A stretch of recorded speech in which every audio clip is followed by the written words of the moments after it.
যারা PR system চাচ্ছে তারা তাদের স্বার্থ দেখতেছে। পিআর সিস্টেম ছাড়া তারা হয়তো পার্লামেন্টে 2-3টা সিট পাইতেছে। আর যারা পিআরকে অপোজ করে, চাচ্ছে না, তারা পিআর আসলে পরে, পিআর না আসলে 200 সিট পেতে পারে, এবং 200 সিট পেলে পরে টোটাল রাজত্বটা তারা পার্লামেন্টে করবে। পিআর আসলে কিছু সংখ্যা ঢুকবে, এবং পিআর আসলে কিন্তু একটা শক্ত বিরোধী দল হবে। বাংলাদেশের ট্রেডিশন কি জানেন? দ্বিদলীয় রাজনীতি। দ্বিদলীয় রাজনীতি মানে আওয়ামী লীগ আর বিএনপি। আপনি সব নির্বাচন বাদ দেন, 91, 96, 2001 3টা নির্বাচন যদি ধরেন, সেকেন্ড টাইম কেউ কন্টিনিউ করে নাই, অল্টারনেটিভ হয়ে গেছে। তার মানে কি, তারা যখন ক্ষমতায় থাকেন, যে দলটা যখন এই দুইটা দলের মধ্যে, তার 5 বছরের যে রেপুটেশন হয়, পরের চান্সে তারা ভোট দেয় আরেক দলকে। তাদের রেপুটেশনের ভিতরে আবার যখন ইলেকশন, আরেকটা দল আসে, মানে ওই অন্য দলটা আসে। দ্বিদলীয় রাজনীতি। এই দ্বিদলীয় রাজনীতি তাদের একটা অলিখিত আন্ডারস্ট্যান্ডিংও আছে বলে আমার কাছে মনে হয়। কারণ আজকে যে আওয়ামী লীগ বিতাড়িত হয়ে গেল, তার সাথে জাতীয় পার্টির দোসর পর্যন্ত আপনি দেখেন খুব একটা বিরোধিতা কিন্তু নাই। যারা বিরোধ করলে পরে বড় একটা কিছু হয়, তারা কিন্তু বিরোধিতা করছে না। তারা যেমন বলতেছে আওয়ামী লীগকে নিষিদ্ধ করবে কি করবে না, সেটা জনগণের দায়িত্ব, জনগণ চিন্তা করবে। জনগণ যদি ভেক্টর, আপনি তো আপনার দলের যে কয়টা লোক আছে সেটা রিপ্রেজেন্ট করেন, আপনি তো 20 কোটি লোক রিপ্রেজেন্ট করেন না, এটা তারা বলে। আবার জাতীয় পার্টিকে নির্বাহী আদেশে নিষেধ করা সমর্থন করছি না আমরা, একটা দল বলতেছে। তা সবই যদি আপনারা করেন নির্বাহী আদেশে, তো নির্বাহী আদেশে তো ওই জামাত ইসলামে বন্ধ করা হয়েছিল, নির্বাহী আদেশে তো জামাতের রাজনীতি বন্ধ করা হয়েছিল, তখন তো এই কথা কেউ বলে নাই। আমি জামাতের রাজনীতি পছন্দ করি না ব্যক্তিগতভাবে যদি বলেন, কিন্তু তার তো রাজনীতি করার অধিকার আছে। আবার জামাতের রাজনীতি বন্ধ করে তখন আপনারা কথা বলবেন না, আবার জামাতকে যখন প্রয়োজন হবে তখন আপনারা ব্যবহার করছেন। জামাতকে ব্যবহার করে ক্ষমতায় গেছেন, তাদেরকে মন্ত্রী পর্যন্ত বানাইছেন। তখন তারা রাজাকার ছিল না? তখন কি তারা রাজাকার ছিল না?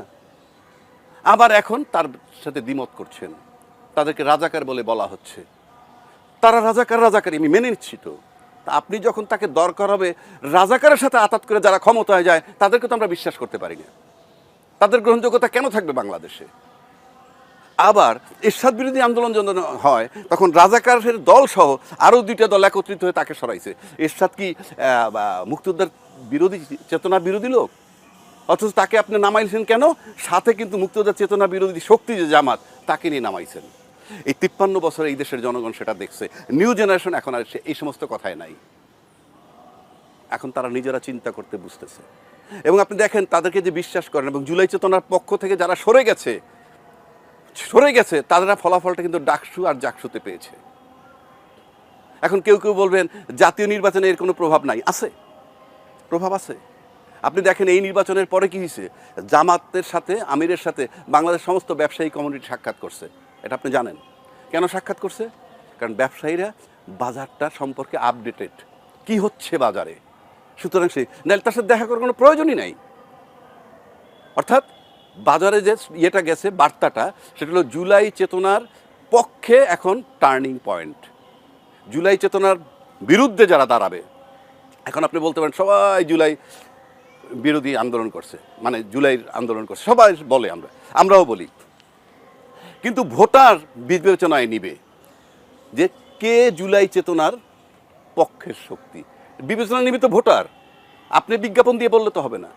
আপনি যদি বলেন শেখ হাসিনা চলে গেল, তার দোসর রাষ্ট্রপতি থাইকে গেল, সেই রাষ্ট্রপতি অপসারণের সময় যদি কোনো দল বলে যে রাষ্ট্রপতিকে অপসারণ করলে সাংবিধানিক সংকট হবে, এটা তো ন্যাচারালি জুলাই চেতনার বিরুদ্ধে যায় কি না? আবার যদি বলে যে দল নিষিদ্ধ করার দায়িত্ব আমাদের না, জনগণের, এটাও জুলাই চেতনার বিরুদ্ধে যায়। এটা ছাত্রদেরকে ক্যাচ করছে, তাদের মাথায় ঢুকে গেছে। কেননা এই যে জুলাই চেতনা যেটা, সেটা কিন্তু 40 বছর আগের না, 14 মাস আগের ঘটনা। সুতরাং এইটার ইম্প্যাক্ট ওই নির্বাচনে পড়ছে, কারণ এই মুহূর্তে নির্বাচন এইটাই পাইছে। সুতরাং এইটার যে ওয়েভ, এই যে ঢেউটা উঠছে, আমার ধারণা এই জুলাই চেতনার পক্ষে থাকবে আগামী নির্বাচন। এই মুহূর্তে বাংলাদেশের নির্বাচন হলে একদলীয় শাসন কায়েম হবে, স্বচ্ছ, একদম পরিষ্কার। তা আপনি যদি একদলীয় শাসন কায়েম করতে চান, তাহলে কি হবে?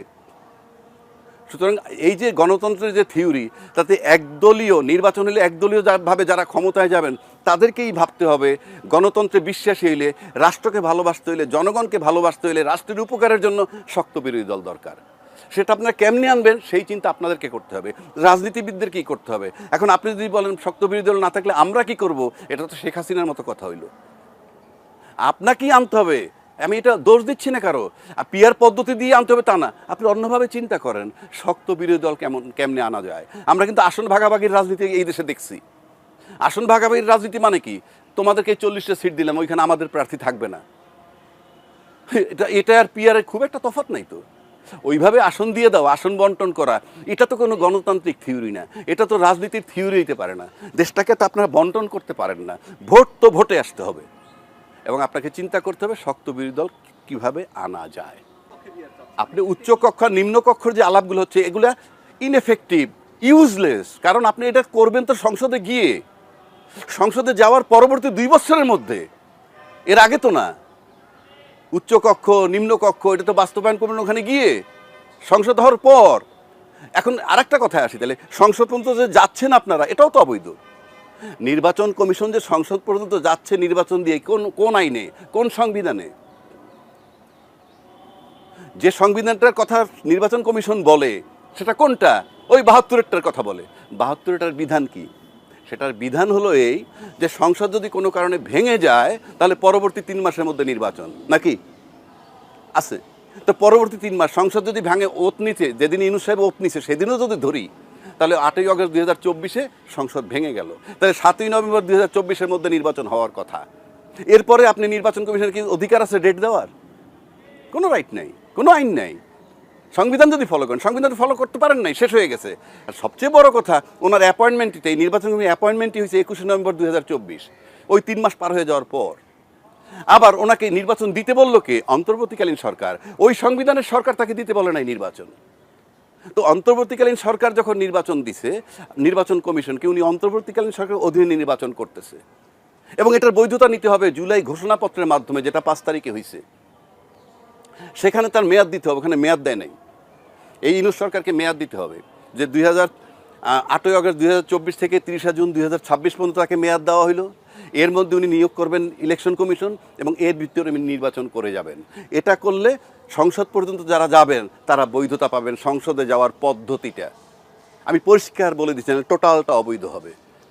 এবং এই সংবিধান বহাল রেখে এই প্রক্রিয়া গেলে ভবিষ্যতে তারা সবাই আইনের আওতায় আসবে। ওই সংবিধান যদি থাইকে যায় এইভাবে নির্বাচন করেন, ওই সংবিধানের অবমাননার অপরাধীরা সবাই বেকায়দায় পড়বে আইনের। সেজন্যই বলছি, আপনি সংসদটাকে এমনভাবে ম্যাচিউর করতে হবে, সংসদে এমনভাবে যেতে হবে। একটা হলো ঘোষণাপত্রের মাধ্যমে বৈধভাবে সংসদে গেলেন সবাই, কিন্তু সংসদে যেতে হবে এমনভাবে যাতে সরকারের উপর চাপ রাখা যায়। অর্থাৎ আজকে তারা নোট অফ ডিসেন্ট দিচ্ছেন, তারা যদি মেজরিটি নিয়ে পার্লামেন্টে যান, তখন তারা বলবেন আমরা তো এইসব বিষয়ে নোট অফ ডিসেন্ট দিয়ে আসছি, আমরা এটা এক্সিকিউট করতে রাজি না। আমি তো নোট অফ ডিসেন্ট দিয়েই আসছি। আর অন্য যারা আছে তারা যদি সংসদে না যায়, তাদের কথার সুযোগ নাই। সেজন্য যদি আপনি ভাবেন, আপনি অন্য চিন্তা করতে হবে যে কীভাবে আনতে হয়। কিন্তু ঠিক এই মুহূর্তে বাংলাদেশের ইফেক্টিভ হইল পিআর পদ্ধতি। পিআর পদ্ধতি হলে কী হবে?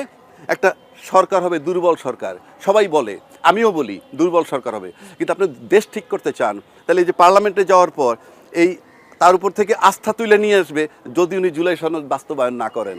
এই জায়গাটায় যেতে হবে যাতে মনে করে তারা বাধ্য হয়। শুধু এখানে এই প্রবলেম, এই এই এই সুবিধাটাই না, মাঠে যে চাঁদাবাজি হয়, ফর এক্সাম্পল, সেই চাঁদাবাজির ক্ষেত্রে যদি সংসদে সব দলের রিপ্রেজেন্টেটিভ থাকে, তাহলে গিয়ে কেউ প্রতিবাদ করতে পারবে, তুমি চাঁদা নিচ্ছ কেন। কথা না শুনলে যে বাধা দিচ্ছে তার প্রতিনিধি পার্লামেন্টে, তাকে বলবে, পার্লামেন্টে এই কথাটা তুলবে, তোমার লোক ওখানে চাঁদাবাজি করছে, স্টপ ইট। চাঁদাবাজি বন্ধ হবে। প্রশাসন একক মেজরিটি নিয়ে যখন যায়, প্রশাসনকে তারা গ্রিপে নিয়ে যায়, অসহায় বানায়। প্রশাসন যদি দেখে যে না, চেক অ্যান্ড ব্যালেন্স আছে এখানে, প্রশাসন নিরপেক্ষভাবে কাজ করবে। আপনি এক পিয়ার পদ্ধতি এই মুহূর্তে, আমি বলছি না এটা ফলো করতে হবে, অন্য বিকল্প প্রস্তাব থাকলে তারা দিতে পারে, কিন্তু একমাত্র পিয়ার পদ্ধতি। এই দেশে চাঁদাবাজি বন্ধ হবে, পার্লামেন্টের দুর্নীতি মানে সংসদের মন্ত্রী সরকারের দুর্নীতি বন্ধ হবে। আমি নিশ্চিত করে বলে দিচ্ছি আয়নাগর হবে না। আমি নিশ্চিত করে বলে দিচ্ছি বিনা বিচারে হত্যা হবে না, সেনা অফিসার হত্যা হবে না, শাপলা চত্বরে হত্যা হবে না। এগুলা বন্ধ করার একটাই রাস্তা এখন এই মুহূর্তে পিয়ার সিস্টেম। জনগণ বোঝে না, একটা ফালতু কথা। আবার অনেক রাজনীতিবিদরা বলে আমি বুঝি না, না বুঝলে গেট লস্ট। আপনার রাজনীতি করার তো অধিকার নাই। জনগণ বুঝুক বা না বুঝুক, আপনি রাজনীতি বুঝতে বাধ্য, না বুঝলে জাস্ট গেট লস্ট। আমি কথা বুঝাইতে পারছি? আমি লয়ার, আমি আইন বুঝি না বলে আমি ঘরে বসে থাকলে হবে? একইভাবে বাধ্য আপনি এই পিয়ার পদ্ধতি বুঝতে, না বুঝলে আপনি রাজনীতি ছেড়ে দিতে হবে। আর আপনার দলের লোক সবসময় মার্কায় ভোট দেয়, লিখিতভাবে হোক আর অলিখিতভাবে হোক। সুতরাং পরিষ্কার, এই মুহূর্তে দেশ ঠিক করতে হলে দেশের অর্থনীতি, দেশের দুর্নীতি, দেশের আয়নাঘর, দেশের বিনা বিচারে হত্যা সব বন্ধ করতে একটাই পদ্ধতি, এলাকার চাঁদাবাজি পড়তে বন্ধ। আমি চ্যালেঞ্জ করলাম পিআর পদ্ধতি। সুতরাং আমি জনগণকে উদ্বুদ্ধ করতে চাই, গো ফর